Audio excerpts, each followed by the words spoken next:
প্রিয় দর্শক, এই মুহূর্তে আমরা দাঁড়িয়ে আছি চট্টগ্রাম বিশ্ববিদ্যালয়ে। আমরা জানি আজকে চট্টগ্রাম বিশ্ববিদ্যালয়ের পঞ্চম সমাবর্তনী অনুষ্ঠান চলছে।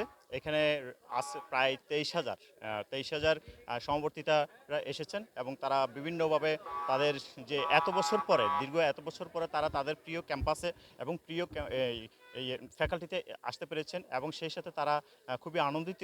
এবং এই সমাবর্তনকে কেন্দ্র করে চট্টগ্রাম বিশ্ববিদ্যালয় কর্তৃক আয়োজন করে বিভিন্ন রকম আয়োজনের রঙে সেজেছে এবং সেই সাথে এখান থেকে বিভিন্ন রকম তাদের জন্য বিভিন্ন প্রোগ্রামের আয়োজন করেছে।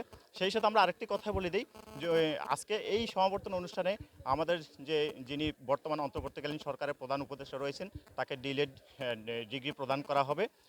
এবং সেই সাথে উনি আজকে চট্টগ্রামে কিন্তু এই চট্টগ্রাম বিশ্ববিদ্যালয় অনুষ্ঠান ছাড়াও আরও বেশ কয়েকটি প্রোগ্রাম করেছেন আমরা জেনেছি। চট্টগ্রাম বন্দর পরিদর্শন করেছেন, সেই সাথে কালুঘাট সেতুর যে একটি ফলক উদ্বোধন করেছেন। আমরা আজ পুরো দিন পর্যন্ত চট্টগ্রাম বিশ্ববিদ্যালয়ে থাকব। সেই সাথে আমরা বিভিন্ন সময় বিভিন্ন কাজগুলো এবং অনুষ্ঠানের বিভিন্ন যেই মেনু এবং রয়েছে সেগুলো আপনাদের সাথে আমরা আস্তে আস্তে করে দেখাবো।